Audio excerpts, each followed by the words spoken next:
Okay guys, we're doing an orientation session today. Now we call it A1 in the book, but we don't want to call it that to a member or a potential member because they're going to think steak sauce, okay? So A1 is just for our abbreviation to know that if we draw that person, we're the first person to train them, meaning we're going to explain to them about their heart rate, how to do their exercise heart rate, the whole 9 yards. If you were to get like a B1 and further into it and you had them as a client, you would know that this person has already been taken through once and you don't have to go through all that again. You're just taking them to a more advanced workout. But anyway, back to the orientation. When they come in here and you see A1, you're gonna open up this book. So let's say a client came to the front desk and say, hey, I think I'm in here for a workout, and you'll open up this book to the section back here where it has the appointment sheets on it. Now, in another video, we showed this book showing what all is in it, but in this case, you're actually taking somebody through a workout. So I'm gonna go in here and verify. If I saw this person here, and I saw it said A1, but it said LL, I'm gonna know that's gonna be ladies side, legendary ladies. So I would be taking them to the women's side. Today, I'm gonna be taking you through the hoist circuit. And that would basically have their name down here. Now, these are color-coded with what trainer's on deck, okay? And so if I were taking them through a workout, if I saw A1, then I know I'm taking them through their first workout, okay? So I verify, I make sure I got the right appointment down, because sometimes they'll come in here and be confused. They'll think they're here for their orientation session when they're actually here for a goal setting. So you want to make sure. Now, down here, when you get them, you're going to have this cabinet here. Now, these have all the workout cards for all the different circuits, but we have this trifecta card, which is the main 3 circuits, okay? That has the front and back. And what it does, it has the Magnum circuit. Now, we used to do Magnum as their orientation session, or A1, but the circuit's large, so it's taking trainers a little too long to get through there in 30 minutes. So we went over here, now we do the hoist, which is what I'm going to take you through today. It's a smaller circuit. It's also a little easier for them to do when they first start off. And then it has the Cybex circuit up top. That'll all make sense to you when I take them out here and show them how to start. So anyway, when we take them through, we're going to have them fill out the sheet first. So once they come in, you make sure it's the right person. They're here for the workout. You pull the sheet out, and then you're going to meet them at the front desk here next to us, okay? So when we come over here, we're going to go ahead and use Elisa as our person today. So as soon as she gets off the phone, we're going to have her come over here and we're going to do her pulse rate. I'm going to go over everything about exercise heart rate and how to warm them up, and then we'll go out on the floor. Okay, now we've got Elisa over here. Elisa's going to be our model today for this orientation session. So what I do with a client is I come over here and I show them what I want them to fill out. So in her case, I would come over and say, Elisa, if you don't mind, I need you to put your name here. I need you to put your age here. Don't worry about any of this other stuff here. Any restrictions you have, if you will, just put a check beside it. If it's you, if it's family, put an F beside it. And I want you to read down here so you have an idea of what we're gonna do today. And then you just sign it and date it, and then we'll go from there, okay? So she would be doing that. In her case, I'm gonna go ahead and let her do it. I'm gonna show you what I'm gonna do from that point. Remember, all I'm getting her to do is her name and her age. Now, while she's doing that, I wanna tell you, when they put restrictions here, we wanna be sure we look at those restrictions, because usually if we do a tour, excuse me, this person's got to us at this point of the training session, then they should have already asked or been asked by the consultant that toured them, do they have restrictions? In other words, we should have screened it by now, got a release waiver if they had any issues, but sometimes we may forget. So this is kind of a second chance to make sure if they have heart problems, if they're diabetic. A lot of these things too, restriction-wise, are gonna depend on their age. Like if I have a young person with diabetes, I'm not gonna be quite as concerned if I had maybe a 70-year-old or older with diabetes. I'm gonna wanna make sure everything's under control. If they have heart issues, I want to ask questions. Did you have heart surgery? Do you have a pacemaker? I need to make sure, because there may be some restrictions. If there were, we should have a doctor's release by this point. If not, I may have to tell this person, look, in this case, we're going to have to give a waiver from your doctor. I don't want to turn this person away because they've already driven here, because we may have dropped the ball.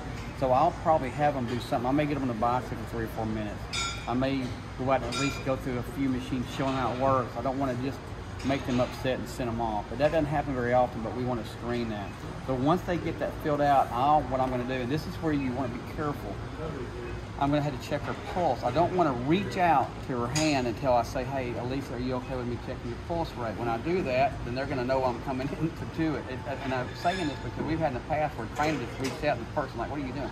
So I want to find out. When I do, I'm going to take these 2 fingers. I'm going to go right below that thumb right here. I'm going to go an inch below it, and I'm going to find her pulse. And when I find that pulse, what I'm doing is I'm going to do a 6-second count. Excuse me. So what I'm doing, I'm counting 6 seconds, and then whatever I count on her pull-up, let's say I counted 8 times. If I count 8 in 6 seconds, I'm gonna add a 0 behind it, and it's gonna be 80. So once I get that, I'm gonna write that down here on a resting heart rate. Now what I'm gonna do now is I'm gonna warm her up. Now when we warm up, I want you to follow me up here. So Lisa, come up here with me. Typically what I'm doing, I'm looking out on the cardio deck, making sure what I have available. If it's busy and I don't have any treadmills available, I want to be aware of that so I don't say, hey, do you want to warm up on a treadmill or a bicycle? If it's not busy like it's right now, I'm going to give her a choice to warm up on the bicycle or treadmill. Now in this case, I want to show you both. So we're going to walk over here. You better remember, there's a lot of choices when it comes to bicycles. Typically, I'm going to get them on the easiest one. So we're going to get her right here on this one here. So what I'm going to do is I'm going to say, Lisa, if you don't mind, I'll have you sit right on this seat. You face the screen here. I'm going to get this adjusted. Now, the way we're going to do this, if you're not comfortable on adjusting a seat, what you want to do is when they're pedaling, you're going to put her feet in here. So I'm going to kind of help her get her foot in here. And then when she gets on the other side, what I want to do is teach her how to get the adjustment set. So when she's pedaling on a bicycle, when you fully extend, you want just a little bit of bend in your leg. But when she's fully extended here, and she's almost hyperextended, so I'm going to have her reach that blue handle here. I want you to raise it up just a little bit loose, and it'll snap in, okay? Now put your feet back here again.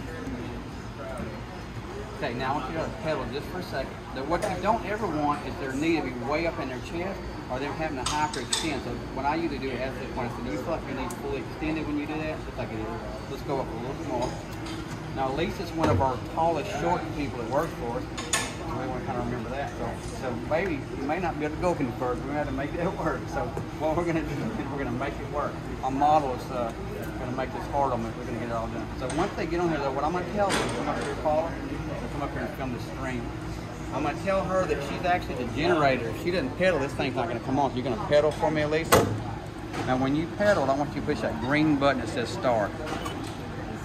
See, I'm getting them as involved as much as I can so they're used to it when they come out here. So once they do that, I'm going to show that timer right here. And I'm going to tell them, look, I only want you to go 5 minutes. I don't want you to go real fast, and I don't want you to go real slow. I want you to find a moderate speed. I want you to go 5 minutes. Now, just in case I get busy, at least at the front, I want you to only go 5 minutes. When you get to 5 minutes, I want you to stop, come on back off the deck, come to the front desk, and I'll meet you there. Now, that's what you do. Now, I always tell them, too, when they're doing this, when they get off, this is a platform deck. It has 3 levels. I always tell them when they're coming down to make sure they remember that step so don't miss it. Now, we're going to show you how we warm the treadmill. So let's come up here. So we're going to get them on a treadmill. So typically, I'm going to have her walk up here, and I'm going to get her on the treadmill. I always tell them when they're on the treadmill, get up on the treadmill, step on the outer part of the tread itself onto the deck part. You know, if we do the treadmill, we want to explain to them they're standing on the outside of that thing. The reason why we want to be on the outside and not on the belt itself, sometimes people will walk away from a treadmill, they won't stop it, they'll just pause it. And because of that, sometimes if someone just comes and puts the start button again, it may kick in high gear and throw them off the back of the treadmill. We don't want that to happen. The other option, the other thing is too, is we don't want anybody standing on the belt when it starts anyway, because it puts a lot of pressure on the motor. It's not made for doing that, so always better to be on the outside. Now when they start, all you're going to do is have them push the quick start button here. So usually I'll have them do it. And so when they push that, every treadmill is a little bit different, but typically what will happen about 3 seconds after you push, the belt will start moving. Once it starts moving, they're going to get on there and start walking. And then you're going to show them how to ease the speed up. In this particular treadmill, all I'm going to do is go up here, I'm going to ease it up and show her the speed, and then I'm going to have Elisa actually start pushing it slowly. She's going to put her hand on one side here, and that way she's supporting herself. And then what I want to do is tell her to get her natural gait that she'd walk. Like if she's walking around the parking lot, what speed would she walk? Find that speed. Again, I don't want to go a hard workout. I just want her to warm up. And so once she does that, I'm going to tell her to be watching the time up here. Now on the treadmill, it's going to show her the time just like the bicycle. So once she gets 5 minutes, I'm going to again remind her that, hey, Lisa, when you get 5 minutes, I want you to slow the treadmill down a little bit. So she'll slow it down. Again, I'm just watching that she knows how to do it. The more I can make her do, the easier it's going to be for her next time when she comes to do it on her own. So once she slows it down, I'm going to have her step on the outside of it, push her stop button, and I'm going to tell her to meet me at the front desk. Now the reason, again, you're telling them that is you're going to get sidetracked sometime when you got somebody warming up. You may be busy with somebody else, and you'll forget. They'll forget. They'll be up here 10 minutes before you know it, and then you're behind on your workout appointment. So all you're going to say is when you see 5 minutes, stop. At least I want you to step down. If you're on the deck here, make sure you're watching those steps. I don't want you following on your first time in, and I'll meet you at the front, okay? So typically, once we get them up on the treadmill or the bike warming up, you're going to come back here and you're going to figure out their heart rate while they're warming up, okay? So this gives you 5 minutes to get this done. So all I'm doing now This is not me, it's American Heart Association. They take 220 minus your age. So all we're doing is giving the calculator 220 minus 25.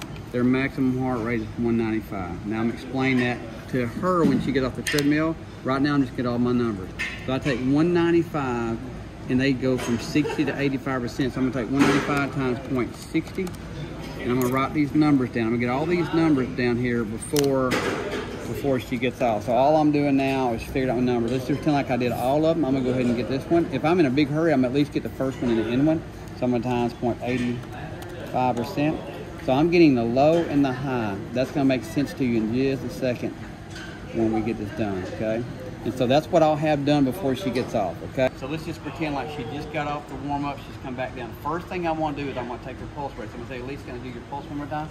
Now what I'm doing, on this card, y'all, it says recovery heart rate. That was an error. It's not really the recovery. The recovery heart rate is typically after they sit for a little bit of time, it has time to go down and we want to see, but this is really just seeing how high their heart rate got up while they walk. So I'm going to get her pulse.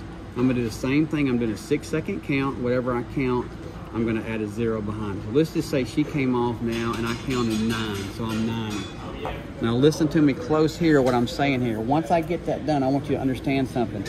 The average heart rate 25 to 30 years ago, resting heart rate was 60 to 70. The average heart rate now is 70 to 80, which means we're more of a deconditioned society than we were before. And the heart rate still normally only jumps about 10 beats in 5 minutes. In her case, say it was 90. That pretty well tells me she's in decent condition, even though her heart rate was starting a little higher than I expected. If it would have been like 90, I would have asked her a few questions like, hey, Elisa, did you have caffeine this morning? Are you a little nervous about working out? And the reason why I don't ask this question is probably nothing, no underlying issue, but sometimes someone did have caffeine, sometimes they're nervous. But if it's not that, I just want to know that normally it's because they're just deconditioned, they haven't been doing anything. But we also want to screen the fact that maybe there is something going on. So again, you don't want to scare the person, and that doesn't happen often, but you always want to be a little concerned if their pulse rate at resting is 90 beats per minute. Now, what I'm going to do now is I'm going to tell her this. So while you were on the treadmill, what I did is I figured out your exercise heart rate. Now what that basically means, Elisa, I took 220 minus your age. Now this is where you want to explain to them and not make it last a long time, but you want them to understand that this is from American Heart Association. So here's how I say it. Elisa, I took 220 minus your age, I got a maximum heart rate. Now basically what I want you to understand is this. 195 is your maximum heart rate. To kind of give you an idea, it'd be like me going under the weights and going real heavy with you. I could hurt you today, okay? I don't want to do that. So if I go above this maximum heart rate, I'm going to do you damage. Now what that basically means is that's one muscle you don't feel when you're working out. Now if I did real heavy weight on the bicep curl and I went heavy, I could pull a muscle. But in the heart, you normally don't feel the burning until it's too late. And we don't want anything to happen like a heart attack. So what American Heart Association does, they set it up like it's a muscle. Like typically today when I take you on the weights, I don't want to go above 60% of what I think you could lift. That way we can avoid pulling a muscle and getting you too sore. They do basically the same thing with your heart rate. So they take 60% of your max, in this case it's 170 beats per minute. And the reason why they do that, they want to start you off at where you're at right now. And so if you were 90 when we got off that thing, typically probably about 15 minutes of cardio is going to be perfect when you start off. And what you're going to do, you're going to build up to 30 minutes. Now when you build up to 30 minutes at the end of your workout doing cardio, in 2 or 3 weeks you're going to go up from 60 to 65%. When you do that, we're building you up just like we would on a machine. We're getting your heart stronger. So in 2 weeks from now, approximately 2 weeks, you're going to go up to 65% at 30 minutes. 2 weeks later, you can go up to 70%. 2 weeks later, 80. In other words, you're taking a long way around, and then eventually you can get to 85%, which is about 165 beats per minute. What that's going to do is it's going to get your heart rate conditioned over a period of time, so you come in here and your energy is higher than it ever was, versus someone who come in here and they work out for 6 weeks just overdoing it, and they either have a heart attack, which we hope doesn't happen, but normally what happens, they just give it too much. They get their heart rate right about the max zone, they're not even aware of it, and what happens, their energy just shoots down. So we don't want that. So if you kind of follow that, it doesn't matter if you're doing bike, treadmill, elliptical, you just kind of follow that pattern with your heart rate, and you're going to really well with this stuff. Now we're going to go on the floor, we're going to do the actual workout, so let's go on out there. Okay, so typically what I'll do when I get to the workout part, on this card it's going to say upper body strength and flexibility.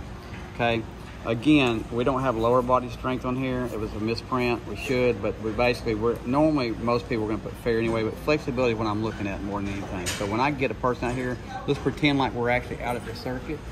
Morning, y'all. So what we're going to do is I always tell every person, especially men, now here's the thing I want you to think about. If you're a trainer and you're taking a man through, there's something about men versus women. Women aren't as competitive so much as men. It seems like when we get in our 50s, we still think we're 25. So to give you an idea of what I'm saying, if I say you took let's say you're a trainer, you're 20 years old and you're taking me through, I'm going to want to show you that I'm strong and I actually probably in a better shape than I actually am. So when they go through, I'm going to tell you, hey, the weight, I can go heavier, I can go heavier. And so what happens is typically one of two things happen. That person's either wore out halfway through the circuit or they're sick. So to kind of break that barrier down with them, here's exactly how I say it. I'm going to pretend like Elisa, a male and a female, okay? First, she's a female. Here's how I address a female. Elisa, if you don't mind, I'm just going to do a little flexibility test with you. I'm going to have you stand with your feet together. Now all I want you to do is take your fingers and go down as close to your toes as you can. I want you to hold that for about 10 seconds. Now what I'm doing is that I'm just testing her flexibility. So when she comes up, here's the key question. Go ahead and come on up. Now, did you have tightness in the back of your legs and your hamstrings? A little bit. Okay, so what I'm showing her is this. If someone, typically you got to remember when you're taking somebody through a workout, they're only using you because they don't know what to do. If they knew what they're doing, they wouldn't be using you in the first place, which means they're a beginner. They haven't worked out maybe in 10 years, if ever, and that's why they're using us. So we need them to understand that a lot of people have strength a lot more than they do flexibility. Example of that is you could do martial arts 3 or 4 years, learn how to do the splits. It takes you 4 years to do the splits. Then you go on vacation for 4 months, come back and do the split. So what I want to show her is the tightness in her hamstrings in every area of her body. So when I go through the workout, I always tell. Now let's go to a man. Let's say she was Alan. I would tell Alan when he'd stretch down, say, now you notice that tightness in your hamstrings, Alan, that's everywhere in your body. So we don't want to go heavy. I'm not trying to actually work you out today. I'm trying to do an orientation, show you how the machines actually work. I want to see if you get soreness from the range of motion, which means I want very little tension. If you don't get soreness from range of motion, I want you to move the weight up according to how you feel each workout. But today, just wanted to show you that tightness you felt in your hamstring is actually all throughout your body. So let's kind of be safe today, and let's go ahead and go through lightly, learn the form today, and then you'll be able to move up when you're ready.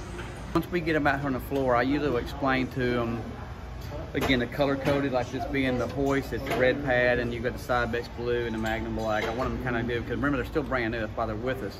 And so I want to come over here to the actual machine. So remember, I've already worn them up. We've done the stretch deal. I want to make sure that they're as comfortable as they can when I take them through.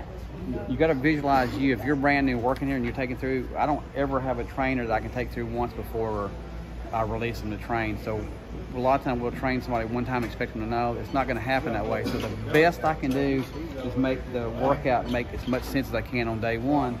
That way they're going to need the least amount of help as possible when it comes day two. So what I'm going to do at this point is go right on script. So let's say I'm training you, Paula. Paula, what I want you to look at here, this is called the hoist rocket. Now I'm matching this over here to hoist. So you see the hoist.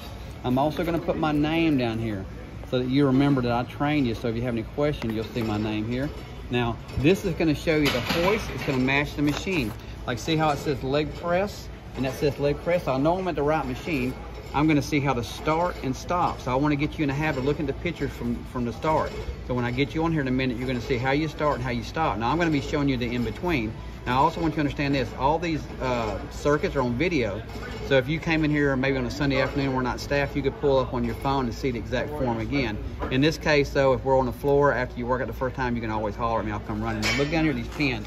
Now, you'll see these pins.